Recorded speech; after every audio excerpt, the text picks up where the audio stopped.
Why Georgia Tech will look vastly different in 2026.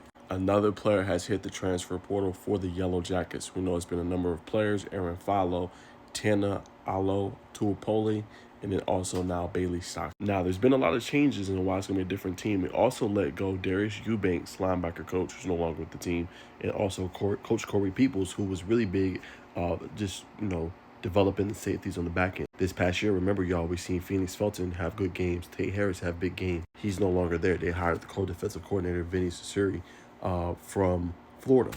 Now, this one is going to be interesting because they brought in, like I said, like 5 different recruits to bring into the wide receiver room, but they're definitely going to have to be active in the portal. Like I said, no Eric Rivers, no Dean Patterson anymore, and no Malik Rutherford. And this was the guy that basically played Malik Rutherford's position in the slot. So now with Bailey Stockton gone, it looks like Isaiah Kane is going to stay, at least for his junior season. You're going to need more pieces, right? It's not going to be enough to lean on freshmen. So I definitely expect them to be active.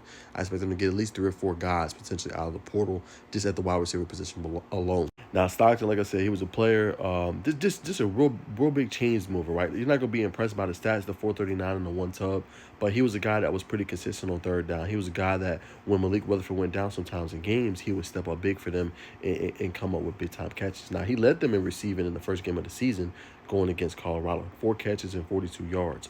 Now, again, doesn't seem like a lot, but he's shown he can be a go-to player in an offense, right? But remember, Georgia Tech likes to predominantly run the football, right? So the receivers doesn't always have the numbers, and they don't always hit those big, deep threats down the field as well. So that's probably why his numbers are a little bit skewed to that direction. But a complimentary kid, has gotten it out of the mud, has played hard. Don't be surprised to see him end up with one of his close friends, Aaron Fallow in Florida. It's going to be real interesting to see where Bailey Stockton ends up landing next season. But yeah, Georgia Tech's going to look vastly different. Like I said, different offensive coaching staff.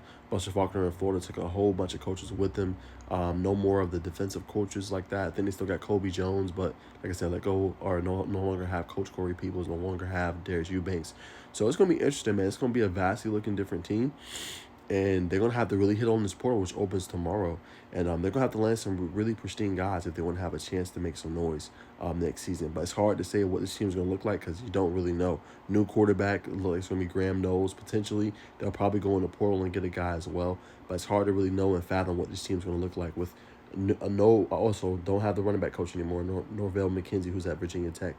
They've lost pretty much and gutted out most of their coaches. So, yeah, y'all, I think a vastly looking different team. Be interesting to see what they're going to do with the wide receiver room, who's going to be the offensive coordinator, which I know a lot of fans are waiting for to see who they're going to hire, who's going to be the quarterback next year, who's going to be some of these weapons. A lot is up in the air right now for Georgia Tech, but hopefully we'll have some answers here pretty soon, and we can kind of map out and see what this team's going to look like, man. But that is why they're going to look vastly different in 2026.